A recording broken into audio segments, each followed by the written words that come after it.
예수님이 이 땅에서 공생애를 하시면서 하신 사역은 크게 세 가지입니다. 가르치고 전파하고 고치신 사역입니다. 특별히 오늘은 예수님이 고치신 사역이 나옵니다. 예수님이 고치신 사역은 특별히 육적인 병뿐만 아니라 우리의 영혼까지도 고치시는 사역이었습니다. 오늘 본문 말씀을 통해서 예수님이 우리의 육적인 병과 영혼을 어떻게 고쳤는지 함께 보도록 하겠습니다. 오늘 1절 말씀을 보시면 예수께서 산에서 내려오시니 이렇게 시작합니다. 이 말씀은 8장 전에 예수님이 이제 산에서 계셨다는 말이죠. 예수님은 5장, 6장, 7장에서 산에서 산상수훈의 말씀을 하십니다. 이 산상수훈의 말씀은 팔복의 말씀, 또 여러 가지 주옥 같은 말씀, 주님이 가르쳐 주신, 예수님이 가르쳐 주신 주님의 기도, 또 황금률의 말씀, 또 반석 위에 세운 집, 모래 위에 세운 집과 같은 아주 주옥 같은 예수님의 말씀을 다루고 있습니다. 예수님이 산상수훈 설교를 하신 후에 나오는 말씀이 오늘 바로 8장이라는 겁니다. 예수님이 주옥 같은 말씀을 하시고 산에서 내려오십니다. 그래서 1절 후반에 보면 수많은 무리가 따르니라 이렇게 되어 있습니다. 예수님의 산상수훈의 주옥 같은 설교 말씀을 듣고 은혜를 받은 사람들이, 많은 사람들이, 수많은 무리가 예수님을 따라왔습니다. 수많은 무리가 예수님의 설교를 듣고 예수님을 에워싸고 따라다닙니다. 그런데 이 무리 중에 좀 특별한 사람이 있었습니다. 2절에 보니까 그 사람이 누구냐? 바로 한 나병 환자였습니다. 나병 환자. 그런데 이 나병 환자가 어디까지 왔느냐? 한 나병 환자가 나와 절하며 이렇게 되어 있습니다. 이 나병 환자가 예수님 바로 앞에까지, 코앞에까지 왔다는 겁니다. 이건 굉장히 있을 수 없는 일입니다. 왜냐하면 전에도 말씀드린 바 있지만 이 나병 환자는 사람들과 격리된, 일반 사람들과 격리된 채 살았습니다.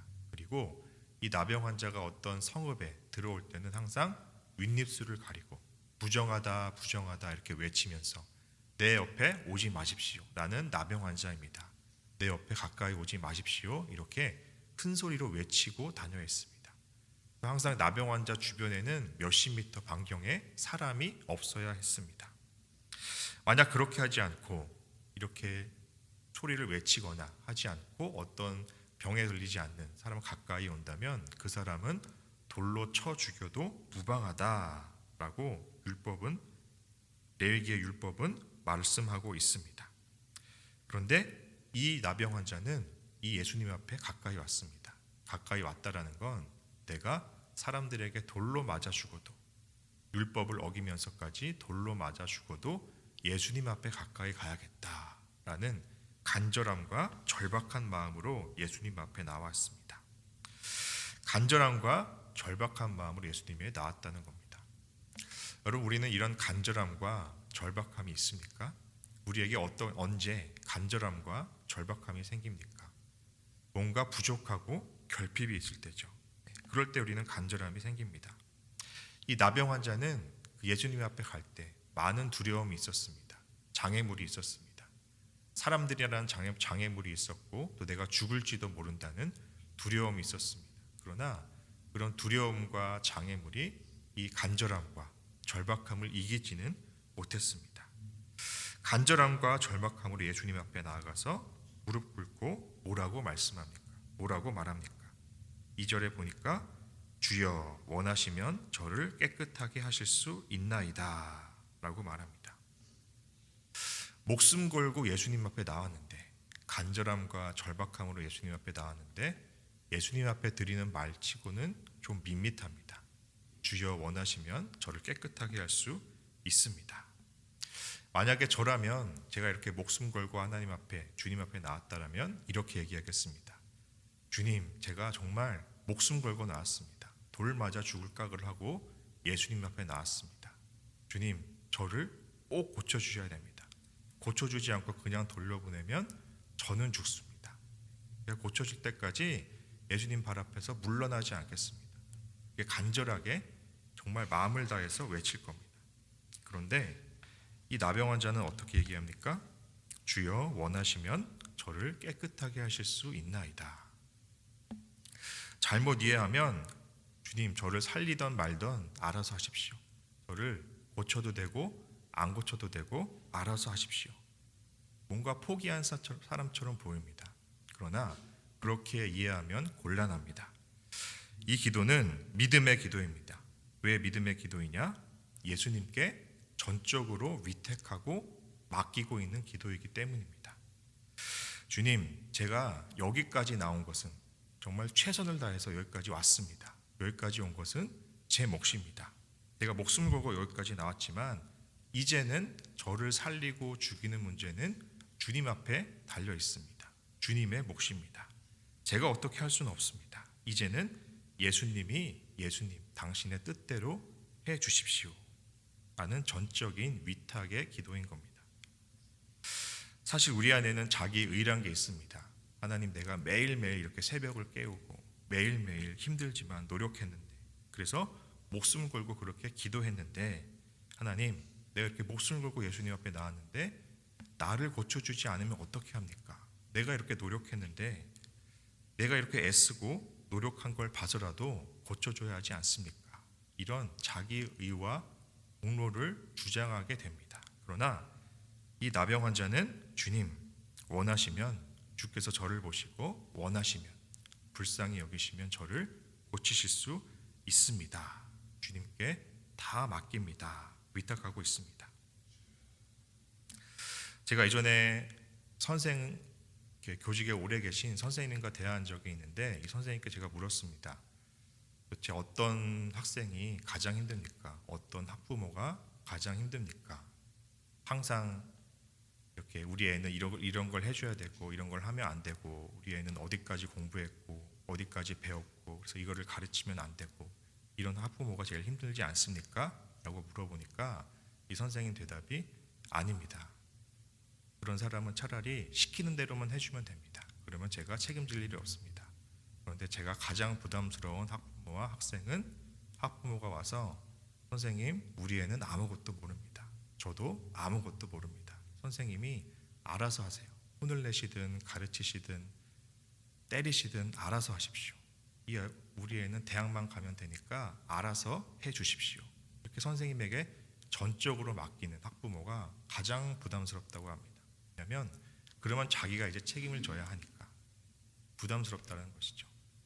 하나님도 마찬가지입니다. 우리가 하나님 앞에 기도할 때, 하나님, 내 기도는 이겁니다. 이거 하셔야 되고 이거 하시면 안 되고, 이렇게 하셔야 되고 저렇게 하시면 안 됩니다. 이렇게 내가 다 아는 척하고 잘난 척하고 내가 다 정해놓고 하는 기도가 아니라, 하나님, 전적으로 하나님께 맡깁니다. 하나님 원하시면 저를 깨끗하게 하실 수 있고, 하나님 불쌍히 여기시면 저를 고치실 수 있습니다. 이렇게 전적으로 위탁하며 맡기는 기도를 할 때 하나님이 그 기도를 기쁘게 받아주신다라는 겁니다. 하나님, 제가 60 넘게 살고 오랜 세월 살아도 내가 나를 모르겠고 내 몸도 모르겠고 내 영혼도 알 수 없고 내 미래도 알 수 없습니다. 저는 정말 아무것도 알 수 없습니다.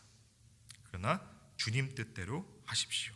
저를 살든지 살리시건 죽이시건 천국으로 데려가시건 주님 뜻대로 하십시오. 저는 제 입장에서 제가 할 일을 최선을 다해서 하겠습니다. 주님의 몫은 주님께 온전히 맡깁니다. 라고 기도하는 모습이 필요하다는 겁니다.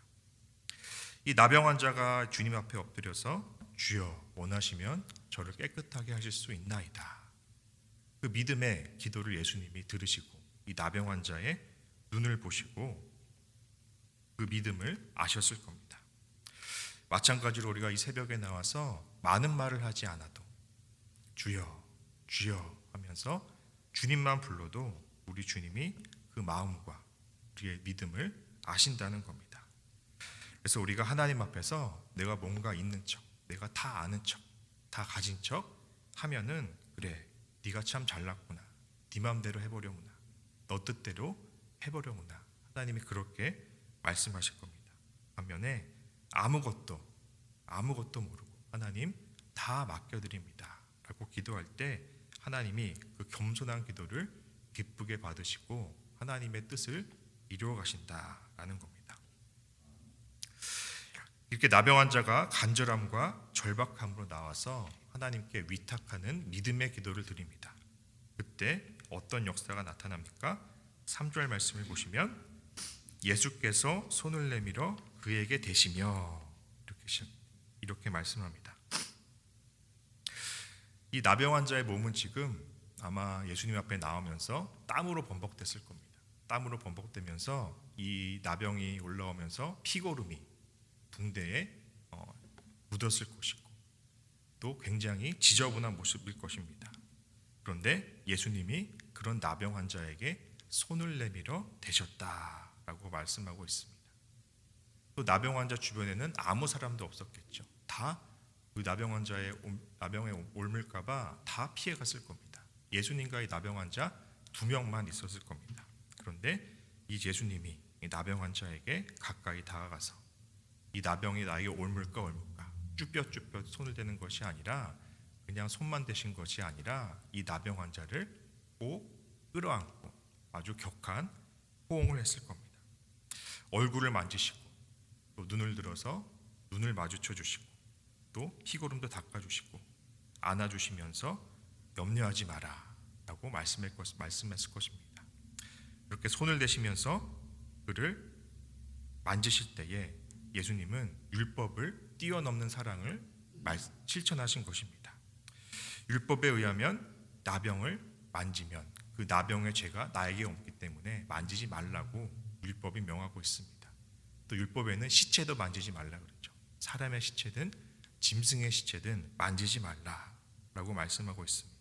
그러나 예수님은 그 율법을 뛰어넘는 사랑을 실천하면서 지금 이 나병 환자를 고치고 있습니다.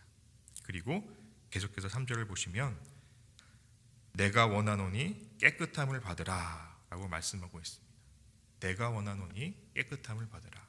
왜 이렇게 말씀하셨을까요? 이 나병 환자가 어떻게 말했습니까? 주여 원하시면 나를 깨끗하게 할 수 있나이다. 그 물음에 그대로 대답한 겁니다. 그래, 내가 원하노니 깨끗함을 입어라. 그런데 이 말을 먼저 하는 것이 아니라 먼저 그에게 손을 내밀어 대셨습니다. 말보다 행동을 먼저 하시고 이 나병 환자를 안아주시면서 내가 원하노니 깨끗함을 받으라 말로 선포하셨습니다. 말씀을 맺겠습니다. 오늘 나병 환자가 예수님께 나왔습니다. 목숨을 걸고 엎드렸습니다. 간절함으로 엎드렸습니다. 그런데 의외로 기도의 내용은 단순합니다. 주여 원하시면 저를 깨끗하게 하실 수 있나이다. 이것은 대충한 기도가 아니라 정말 예수님을 전적으로 신뢰하는 믿음의 기도였습니다. 전적으로 의탁하는 믿음의 기도였습니다. 이 새벽에 예수님께 전적으로 하나님 주여 원하시면 저를 깨끗하게 하실 수 있나이다. 믿음의 기도를 드리시기 바랍니다.